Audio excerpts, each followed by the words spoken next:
प्रत्यक्ष कर संग्रह में 45% की वृद्धि देखी गई। 1 अप्रैल से 16 जून के बीच चालू वित्त वर्ष के लिए शुद्ध प्रत्यक्ष कर प्राप्तियां 45% बढ़कर ₹3.39 ट्रिलियन हो गईं। चालू वित्त वर्ष की पहली तिमाही के लिए अग्रिम कर राजस्व पिछली तिमाही के 75,783 रुपए करोड़ की तुलना में ₹1.01 ट्रिलियन से अधिक रहा। कॉरपोरेट्स ने 78,842 करोड़ का भुगतान किया, जबकि व्यक्तिगत संग्रह ने कुल 22,175 करोड़ का भुगतान किया। जैसे जैसे बैंकों से अधिक जानकारी उपलब्ध होगी, यह आंकड़ा बढ़ने का अनुमान है। बॉम्बे हाई कोर्ट ने डिश टीवी की याचिका ठुकराई। डिश टीवी के प्रमोटर ग्रुप की कंपनी द्वारा दायर अंतरिम याचिका को बॉम्बे हाई कोर्ट ने खारिज कर दिया। यह यस बैंक को बैंक के स्टॉक पर वोट देने के अपने अधिकार का प्रयोग करने से रोकने का प्रयास कर रहा था। मामला कंपनी के स्वामित्व को लेकर डिश टीवी और यस बैंक के बीच विवाद का है। यस बैंक के पास 440 मिलियन से अधिक शेयर हैं और वह काफी समय से एक नए सीईओ की तलाश में है। एलटीआई नेट हेडकाउंट इस साल बढ़ेगा। पिछले साल Larsen and Toubro infotech LTI के नेट हेडकाउंट में लगभग 10,000 लोगों की वृद्धि हुई। चालू वित्त वर्ष के लिए यह समान या मजबूत भर्ती प्रवृत्ति की अपेक्षा करता है।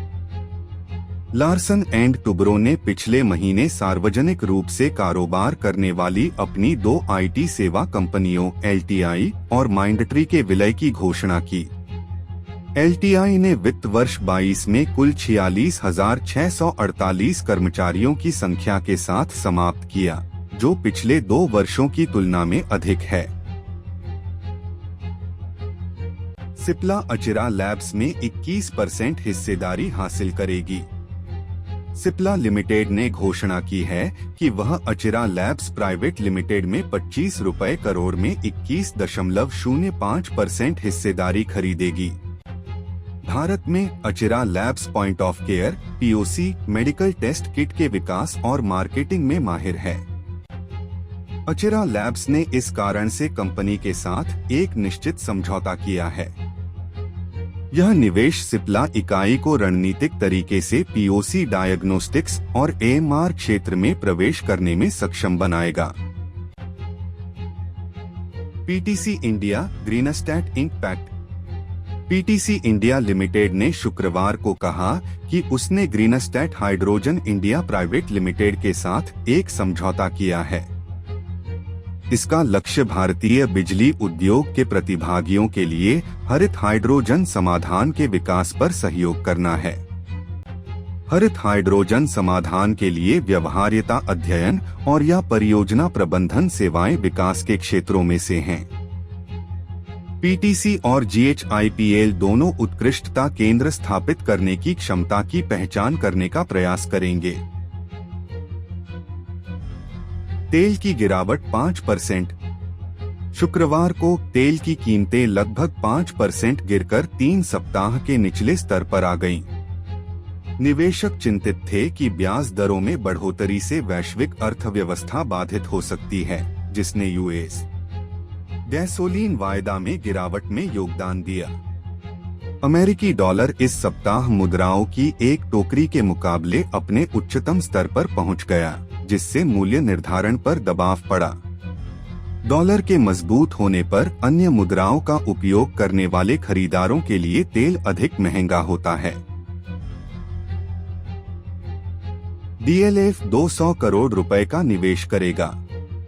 डीएलएफ ने वसंत कुंज, दिल्ली में अपने मॉल का विस्तार करने के लिए 200 करोड़ रुपए का निवेश करने की योजना बनाई है। एक वरिष्ठ कार्यकारी के अनुसार यह उच्च अंत वस्तुओं के लिए एक विशेष खरीदारी क्षेत्र है। डीएलएफ प्रोमेनेड के बगल में व्यवसाय 300,000-400,000 वर्ग फुट जगह के साथ एक लग्जरी खुदरा परिसर बनाना चाहता है। अगले 5 से 6 वर्षों में डीएलएफ ने अपने खुदरा पोर्टफोलियो को तिगुना से अधिक करने और लगभग 5 मिलियन वर्ग फुट जोड़ने की योजना बनाई है। कोल इंडिया ने ग्रीन माइनिंग दाव की खोज की।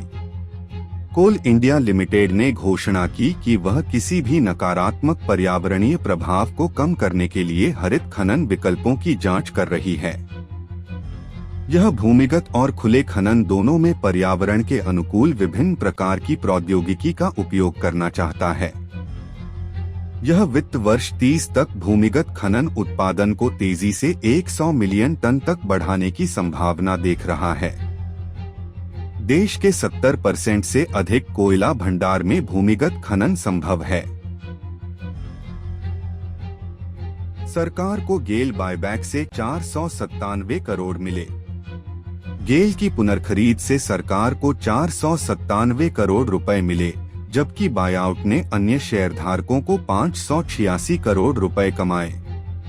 महारत्न फर्म गेल इंडिया लिमिटेड ने मई 2022 में 5,69,85,463 इक्विटी शेयरों को वापस खरीदने के उद्देश्य से ड्राफ्ट पेपर दाखिल किए। निदेशक मंडल ने 27 मई 2022 को अपनी बैठक में 1.00 प्रति इक्विटी शेयर के अंतिम लाभांश का सुझाव दिया। यह इस वर्ष की शुरुआत में भुगतान किए गए प्रति इक्विटी शेयर *9.00 के कंपनी के अंतरिम लाभांश के अतिरिक्त है। अफगानिस्तान ने प्याज का निर्यात रोका। अफगानिस्तान ने घरेलू मांग को पूरा करने के लिए प्याज के निर्यात पर रोक लगा दी है। Chamber of agriculture and livestock ने एक बयान में कहा कि प्याज की फसल में गिरावट आई है, जिसके परिणामस्वरूप कीमतों में वृद्धि हुई है।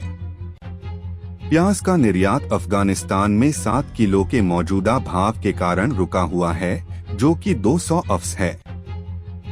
प्याज अफगानिस्तान से पाकिस्तान, भारत, रूस और मध्य एशियाई देशों को निर्यात किया जा रहा था।